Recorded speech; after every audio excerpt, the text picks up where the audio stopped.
You know that feeling when someone shows up for you just when you need it most? That's what Uber is all about. Not just a ride or dinner at your door. It's how Uber helps you show up for the moments that matter. Because showing up can turn a tough day around or make a good one even better. Whatever it is, big or small, Uber is on the way. So you can be on yours. Uber, on our way.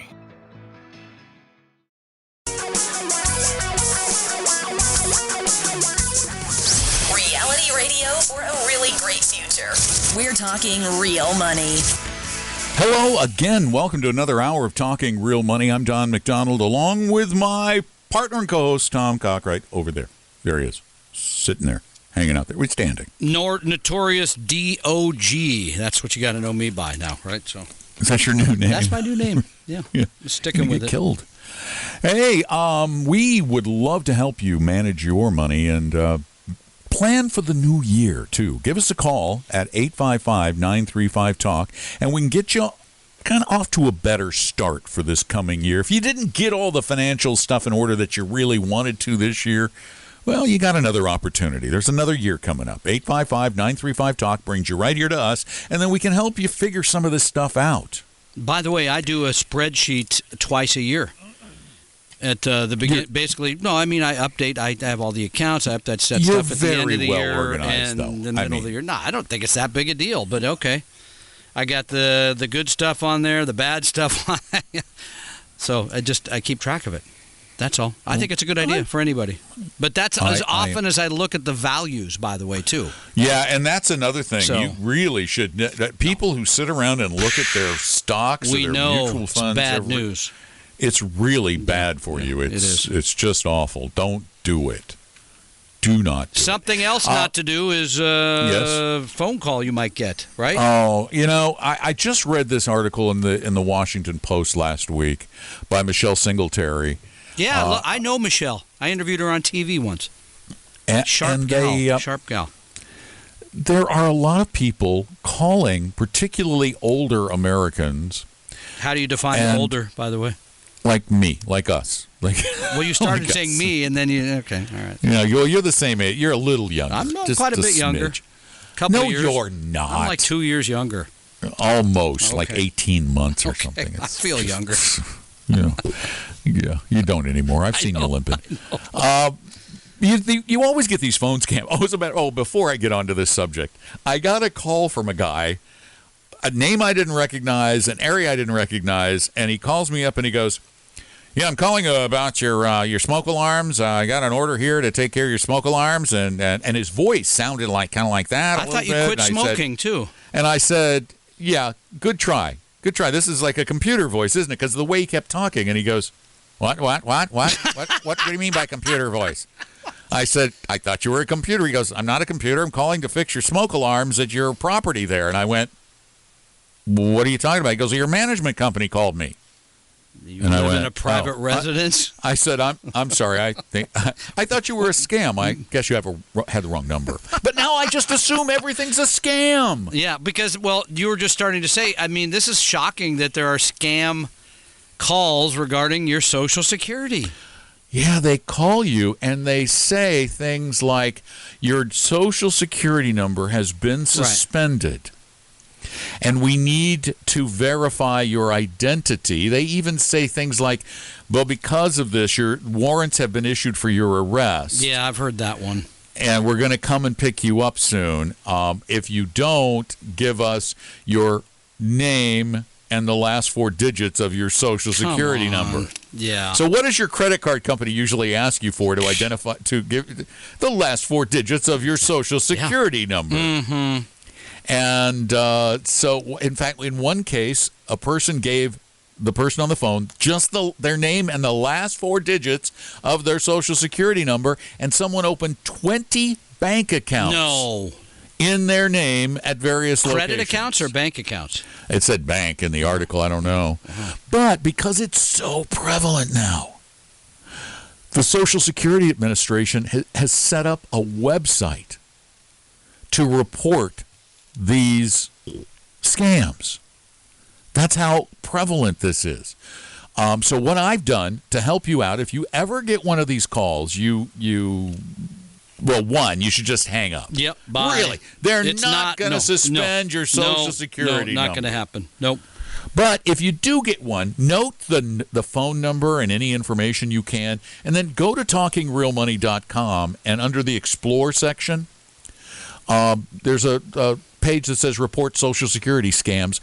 Just go there and fill that out. It'll help them start to try to put these people down. And by the way, can I add one more thing here that is actually very important when it comes to your Social Security benefit? Whether or not you're drawing it today or not, you should have an account set up at ssa.gov.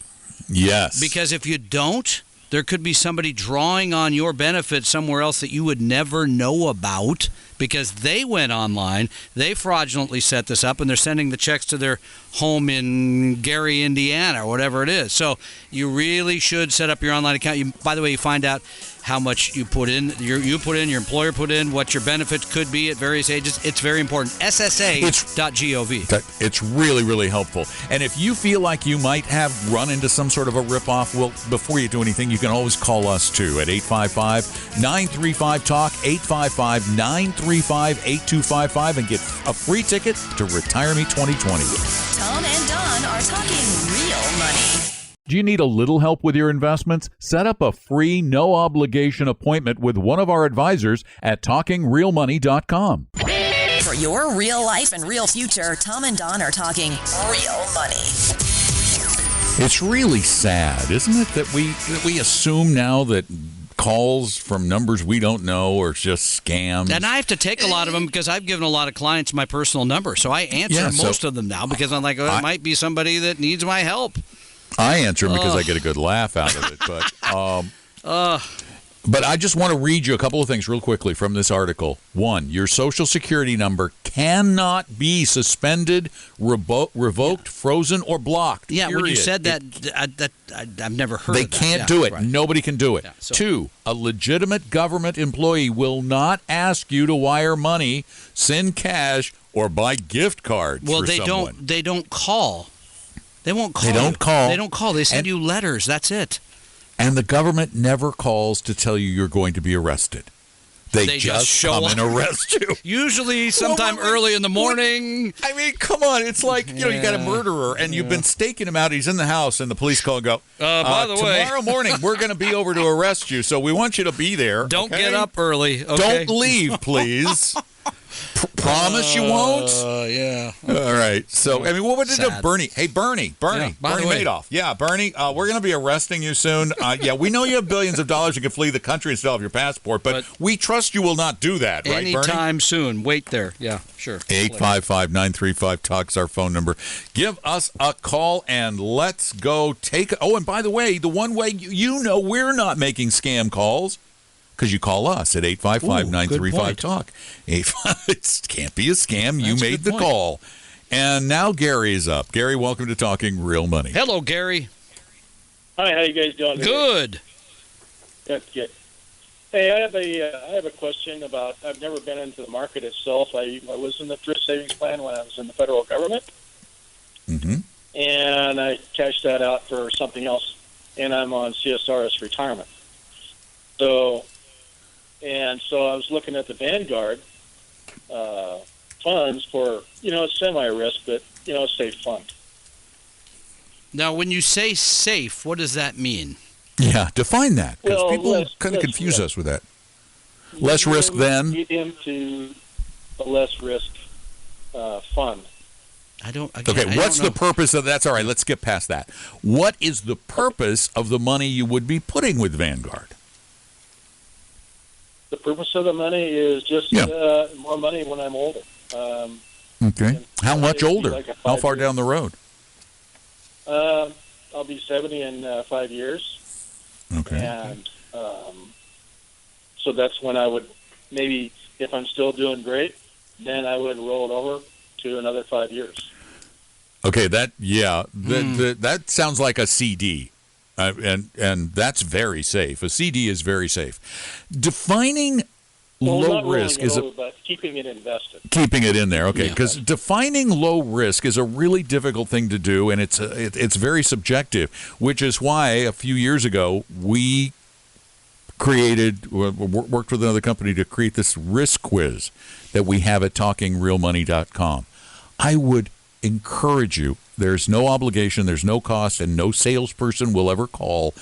Go to TalkingRealMoney.com and take the risk quiz and see where your risk tolerance lies, because it's some questions that help determine your comfort level with volatility.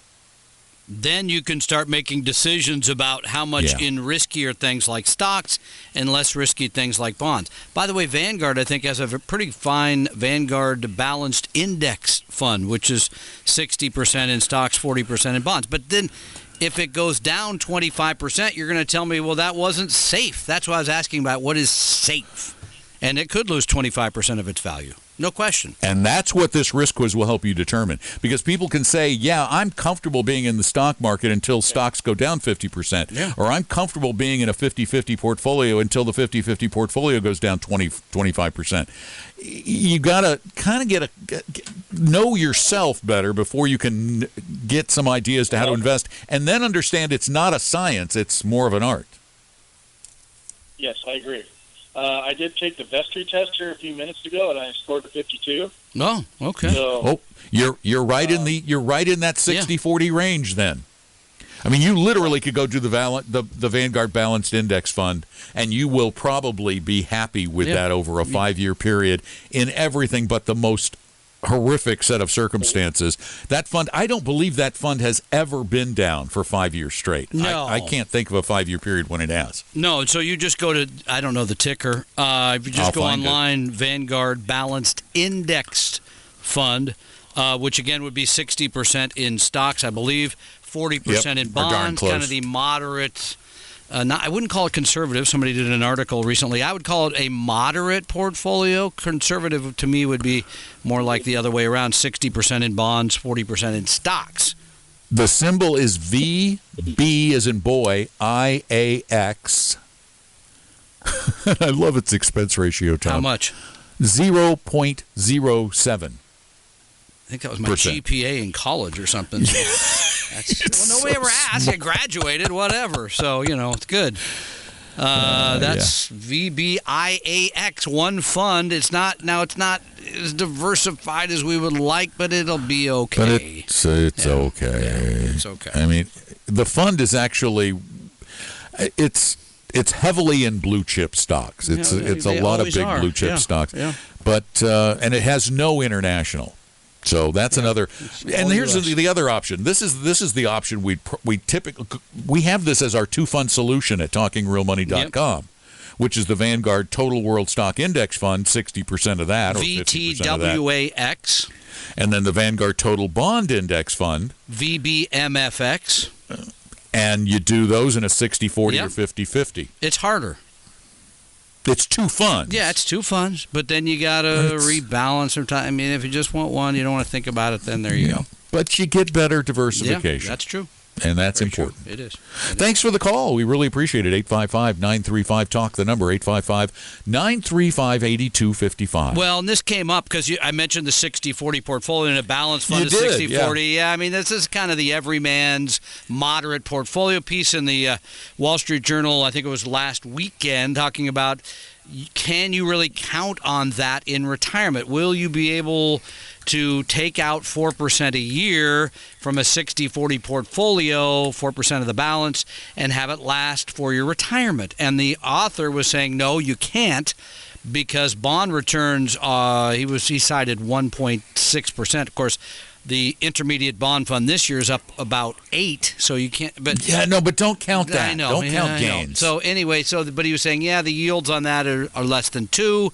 The S&P 500 has made around 6% a year for the last 20 years, which we looked up, and that is correct, by the way. So you can't count on making enough to take out the 4%. Now, I think you can, because I think you need to look back further. I don't think it's fair to just take the S&P as the only component of the stock part. And, by the way, you can always adjust your lifestyle along the way if you're not making enough money so that it will last. So, I don't know. I disagree. And plus, we don't know what the future is going to hold. We have no idea. I want to share a couple of numbers just on balance, 60-40 funds in general, looking backward, and maybe they won't do as well going forward, but it'll give you some idea. 855-935-TALK is our number. We'll be right back. Tom and Don are talking real money. It may not be the sexiest website in the world, but it's your one-stop shop for real money information, talkingrealmoney.com. Your guides to a really great financial future. Tom and Don are talking real money. You know, I just looked up some statistics on the Vanguard Balanced Index Fund. Mm-hmm. And the thing is, this fund has had 20 up years where it's risen in value and only 6 down years. Yeah, that's about the And those ratio, 6 though, because, well, now with the Right. 40% in bonds, yeah, okay. I mean, remember, 3 out of every 4 years generally are up for stocks. Right. And Okay, so you're going to be, unless the world turns totally upside down, in which case you're not going to care. In a balanced fund, you're still, whatever the number is, you're likely to do about as well relatively. Remember, in a period of, this is what they forget to mention in these articles, we're in a period of ridiculously low inflation historically. Yeah. So returns are historically lower. This is the part of the equation they forget to mention. Yes, bond because yields are very low, but so there's no is- inflation. Right, inflation is very low, too. So, yeah, and part 2 is what you always say, which I think you're exactly right. We have no idea what's going to happen to stock or bond prices effective Monday. No. We don't know. Nobody knows that. We And hope we it looks like certainly the don't past. know. We don't even have a clue 10 years out. No. I mean, one of the few things that can relatively easily be predicted short term is the weather.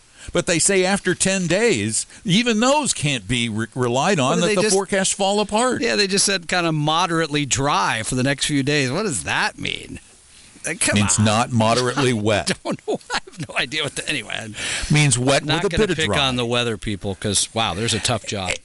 855-935-TALK. Give us a call. Get a free ticket to Retire Meet 2020. And Jim is next. Welcome to Talking Real Money. Hello, Jim. Hey, good afternoon. I've got a defined benefit pension plan, and I've got the option of taking everything that I've put into it as a lump sum when I retire.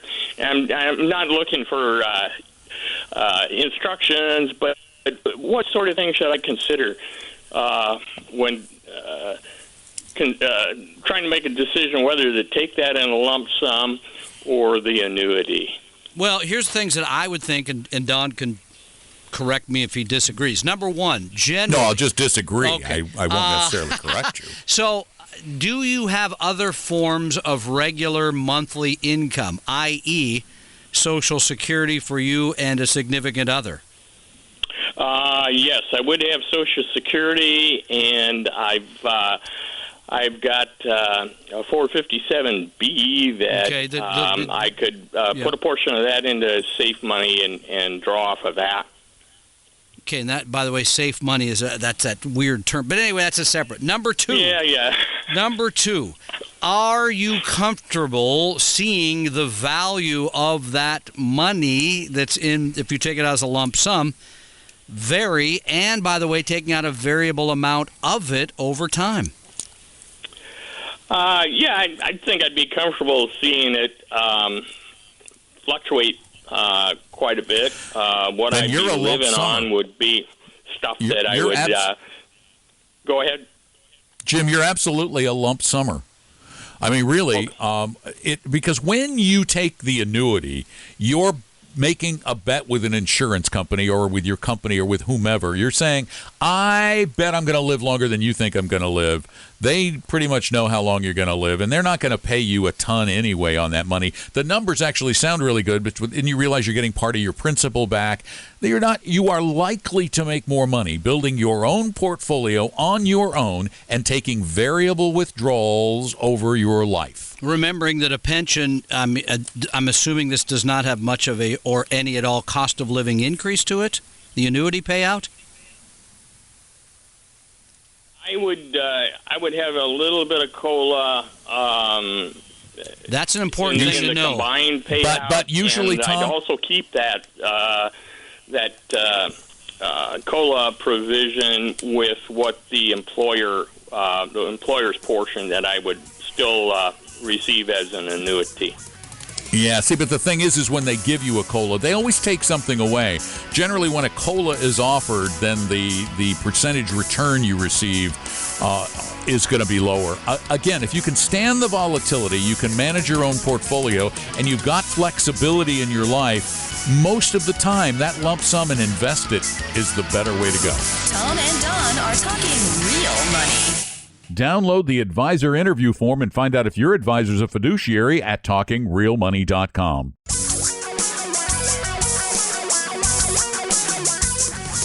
Reality radio for a really great future. We're talking real money. I did find the 5-year period where you would have lost money in a balanced fund.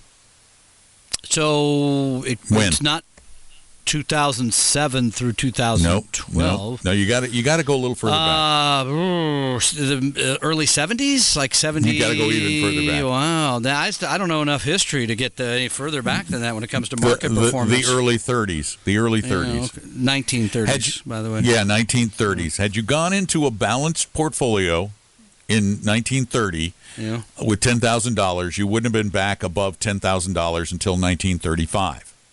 You wouldn't have really made money until like the 40s, right? Really got going. Yeah. But it was I was plugging along because of the bonds in there. It plugged along pretty nicely. Yeah. But what's really interesting is I looked at if this is that funny little hypothetical, this is the time value of money.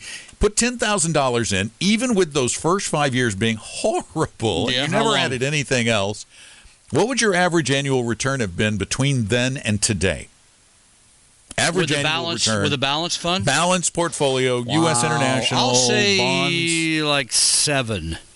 9. Yeah, that's a year. 9% per year. Quit complaining. Yeah.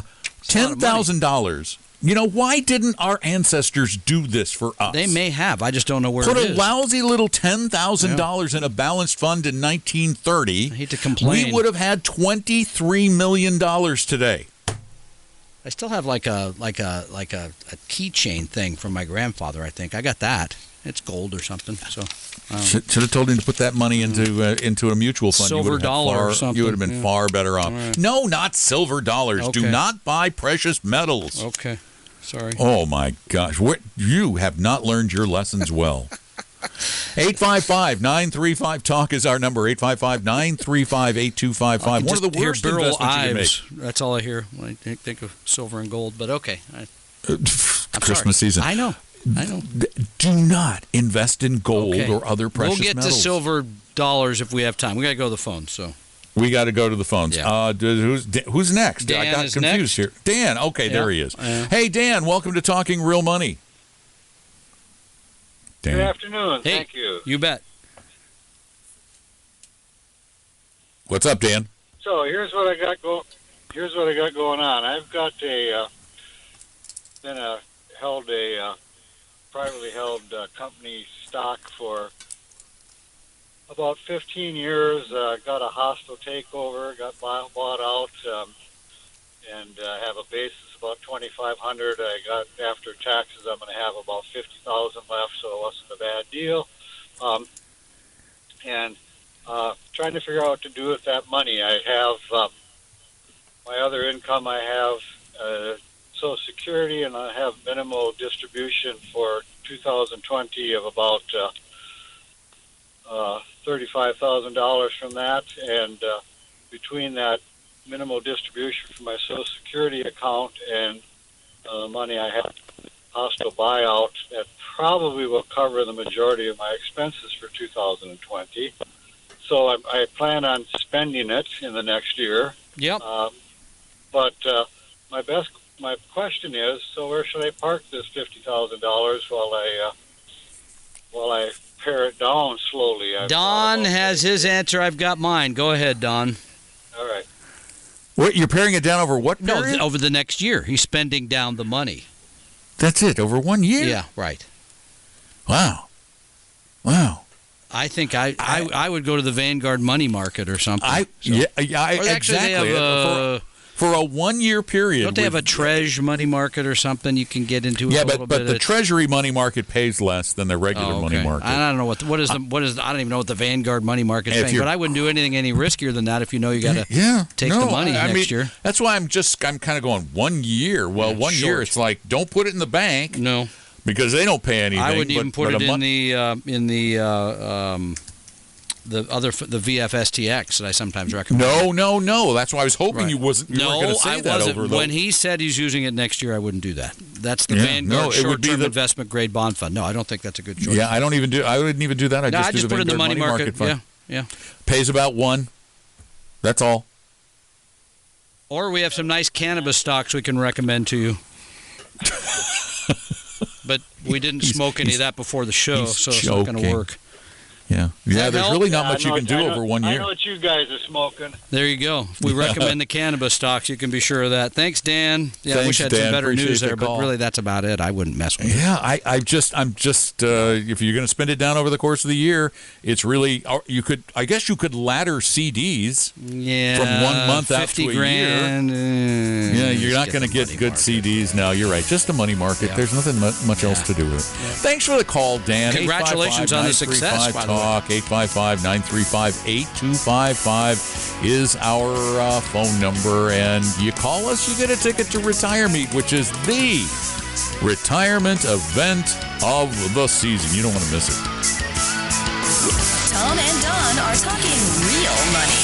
Just about everything you need to know about money can be found at our website, talkingrealmoney.com.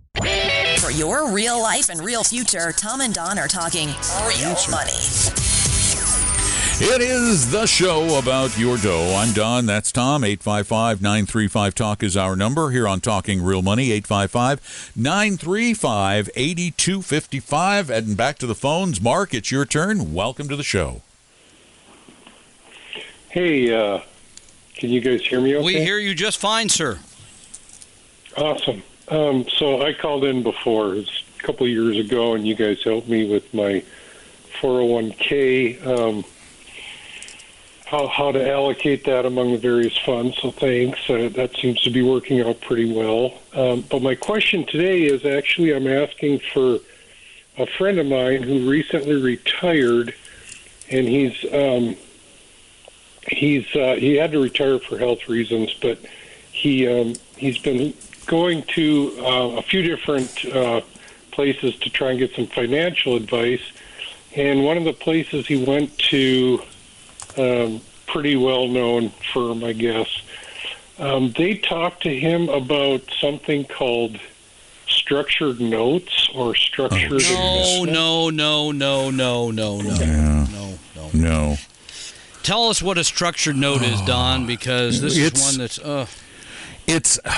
It's another one of the convoluted investments that Wall Street creates. It's a note, it's a debt security, but it has a return based on a basket of some sort of something, whether it's stocks or commodities or currencies or whatever it might be. Structured notes are complex, convoluted, expensive, volatile, incredibly dangerous, sold by Wall Street because Wall Street knows that if they can sell you something, I call it baffling you with BS. If they can baffle you with BS, then they know that their value to you has increased, and that you can't get by without them. They're awful. They're just awful. I'll tell you the reason that your friend may be attracted, like anybody would be, is because they're sold as being bond-like, but you're making a lot more.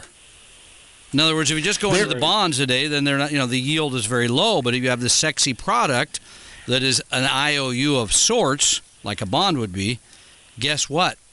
It sounds very appealing. And let me just throw one thing in here. They are. I want you to think back to your history of economic troubles in this country.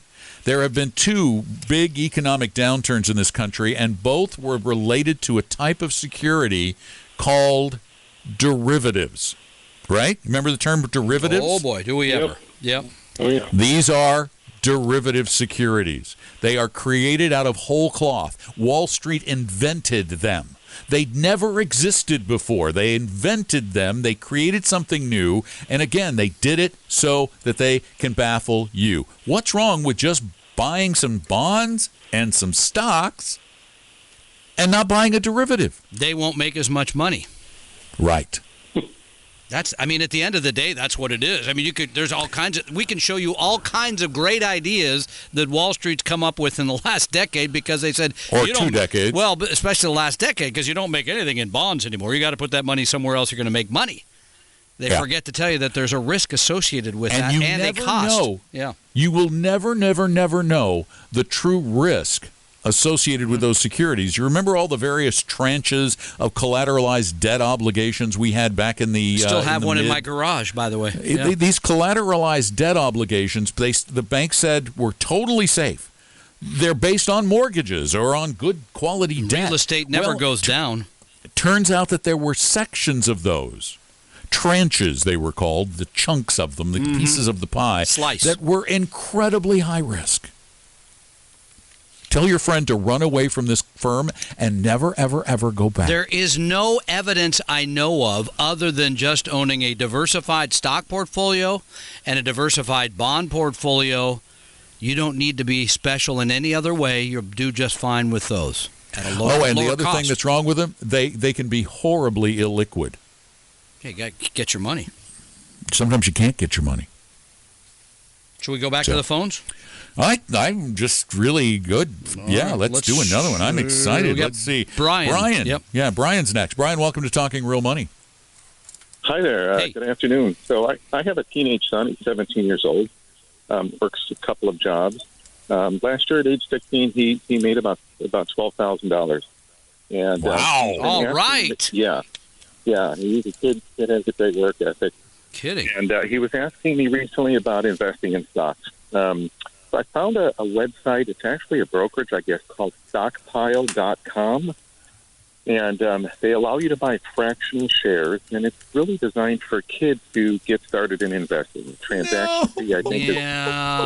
So this is what I wanted to get your opinion on. So what would you say if you had a 17-year-old kid who said, Dad, can I start spending some of my money in purchasing stocks for the long term? What would your advice be? Okay, well, number one, I think he should be taking some of that $12,000 and setting it as, I know it sounds boring to think about retirement at 17, but at least some of it into a Roth IRA because you're going to get all those decades of growth. And I don't like the whole aspect of I'm starting out with investing, so I get to pick which stocks, I get to buy fractional shares. I think you should do it right from the beginning, Don. And let me just add to that. Here's what he's learning to do when he goes out and picks stock, individual shares of stock. He's learning how to gamble. Honestly, you're not teaching him how to invest. You're teaching him how to gamble. Investing is putting your money into something that is well diversified, that has the potential to grow over a long period of time, that has proven that potential, and isn't something you can make a lot of money on or lose everything. On individual stocks, you can make a lot or you can lose everything. By the way, your son I know when you're 17, it's more fun. Yeah. It's more exciting. But he might be a good one for Acorns, for example. And I think at Acorns, can you do Roth IRAs there now, Don? I think yes, you can. So he could just have some of his money coming out of his account on a regular basis, going into a Roth IRA. It is widely diversified. They use exchange traded funds, very low cost, well diversified. I think something like that would be absolutely ideal. I agree with Don. If you start down this habit of investing is picking stocks or trying to figure out what direction all those things is a bad lesson to learn from the early stages. The right lesson is be diversified, keep your costs low, and let the market make the money for you. And Acorns is really that's a great way to go. It's an app. He can round up to invest outside of a Roth. He can invest in a Roth. He can put lots of money in there. The costs are low, but I would advise against individual stocks. Thanks, Brian. I think Great it's call. a bad idea. And congratulations to your son. Wow, $12,000. Yeah, man. 17. I gotta get my daughter going. She's only 11, but I mean, there's room for improvement here. I think, right?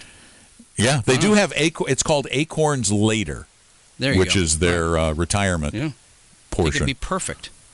And Stockpile. If there's Stockpile, there's Robinhood. There's a whole bunch of these. Not the only ones. little companies that'll let you trade fractional shares of stock, but it's not investing. It's speculating. We know, There's by the a way, difference. because we see people regularly who come into our office who are at retirement and they think investing is still picking stocks because that's what they learned 40 years ago. We try and tell them, well, that was not right then. It's not right today. That's what I did in my 20s. And you know, while there were some trades that worked out really well for me, there were more that didn't. Yeah. And of course, we always lied to everybody and said, I knew that was going up. Yeah. Got Apple there and Microsoft there and WAMU there and Enron there. Successful traders are outnumbered dramatically by unsuccessful traders. 855-935-TALK. Remember that number. 24 hours a day, 7 days a week. You can call and ask questions about your money and your life. Tom and Don are talking real money. Would you like to talk to a real investment advisor for free? Set up an appointment at talkingrealmoney.com. Your guides to a really great financial future. Tom and Don are talking real money. And if you want to learn about how to build, how to plan for, how to create, enjoy, live a comfortable retirement, well, for 5 years now, we've been doing an event called Retire Meet. The 6th annual Retire Meet is coming up in February, and the tickets are only $10 a person or $15 a couple, but that's for a limited time only. So go get them now at retiremeet.com, retiremeet.com. We hope you realize that the information provided on Talking Real Money is for educational and hopefully enjoyable purposes only. Providing personalized financial planning or investing advice takes time, so please consult with a really good fee-only fiduciary investment, tax, or legal advisor. We know a good one. Investing must always involve risk. In other words, you can and probably will lose money at times. Also, as much as you want it, no one can accurately and consistently predict the future. So past performance doesn't tell you a darn thing about what the future will bring. Unlike many other programs that say something similar, Talking Real Money is not trying to get you to buy or sell any financial products or securities. Instead, the program is provided as a public service by Vestory, a fee-only registered investment advisor. Thanks for listening, and please visit talkingrealmoney.com for more information and disclosures. That's a wrap.